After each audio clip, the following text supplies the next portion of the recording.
અંકલેશ્વર જીઆઈડીસીમાં ફરી કેમિકલ યુક્ત લાલ રંગનું પાણી વહેતું જોવા મળ્યું. પ્રદૂષણ અંગે ઉઠ્યા સવાલ. અંકલેશ્વર જીઆઈડીસી વિસ્તારમાં ફરી એકવાર કેમિકલ યુક્ત લાલ રંગનું પાણી વહેતું જોવા મળતા પર્યાવરણ પ્રદૂષણનો મુદ્દો ફરી ચર્ચામાં આવ્યો છે. મળતી માહિતી મુજબ છેલ્લા 72 કલાકથી વિસ્તારમાં વરસાદ થયો નથી. તેમ છતાં જીઆઈડીસીના સી પમ્પિંગ સ્ટેશનની બહાર કેમિકલ યુક્ત લાલ રંગનું પાણી સતત વહેતું જોવા મળ્યું હતું. આ પાણી વરસાદી કાસ્ટ સ્ટ્રોંગ વોટર ડ્રેન મારફતે અમરાવતી નદીમાં જઈ રહ્યું હોવાનું પણ સ્થળ પર જોવા મળ્યું. સ્થાનિકોમાં ઘટનાને લઈ ચિંતા વ્યાપી છે. વરસાદ ન હોવા છતાં વરસાદી કાસ્ટમાં કેમિકલયુક્ત પાણી કેવી રીતે પહોંચ્યું તે અંગે અનેકો સવાલ ઊભા થયા છે. પર્યાવરણને નુકસાન પહોંચાડતી આવી ઘટનાની તાત્કાલિક તપાસ કરી જવાબદાર ઉદ્યોગો સામે કડક કાર્યવાહી કરવાની સ્થાનિકોએ માંગ કરી છે. હવે પ્રદૂષણ નિયંત્રણ માટે જવાબદાર તંત્ર સમગ્ર મામલે શું કાર્યવાહી કરે છે તેના પર સૌની નજર છે. Reporter Naresh Parmar, V7 news Gujarat, Karjan. મારું નામ મેહુલ કુમાર પ્રભાતભાઈ પટેલ છે અને સામાજિક રીતે પર્યાવરણને લગતું જ્યાં પણ ખોટું થતું હોય એના માટે આપણે અવાજ ઉઠાવતા હોય છે.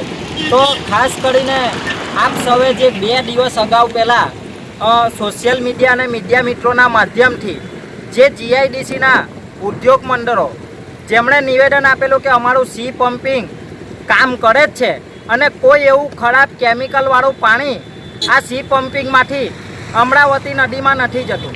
તો આજે ફરી આજે 72 કલાકથી વરસાદ નથી, તોય છતાં આજે સી પમ્પિંગની કેપેસિટી પણ એવી નથી કે પાણી લઈ શકે.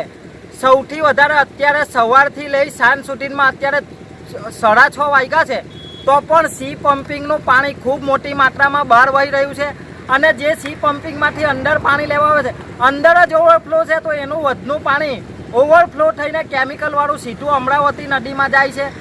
આ બાબતની અમે બપોરે જીપીસીપીના અધિકારીઓને પણ જાણ કરી હતી. ત્યારે અલગ અલગ NCTLની ટીમ, જીપીસીપીની ટીમ, તમામ ટીમો અહીંયા આગળથી સેમ્પલ લઈ ગઈ છે અને અમે પણ જાતે પોતે આ સેમ્પલો અમે લીધા છે.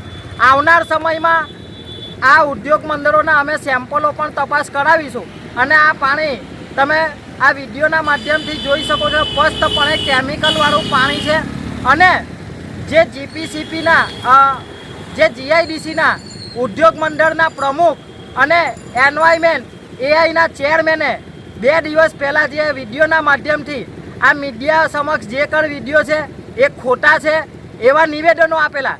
તો શું આજે આ સ્પષ્ટપણે ખબર પડી રહ્યું છે અને તમામ એસોસિએશનના મેમ્બરો અને તમામ ટીમો આજે સ્પષ્ટપણે અહીંયા આગળ ચેક કરીને ગયા છે. ખૂબ મોટી માત્રાના અંદર કેમિકલવાળું પાણી અમરાવતી નદીના અંદર જે કાસ છે એના દ્વારા બી વહી રહ્યું હતું અને અત્યારે હાલમાં પણ આ દ્રશ્યોના માધ્યમથી તમે જોઈ શકો છો કે ખૂબ મોટી માત્રાના અંદર અત્યારે પણ આ જે વરસાદી કાસો છે એના ઉપરથી ઓવરફ્લો થઈને પાણી બહાર રોડો રસ્તા પર વહી રહ્યું છે.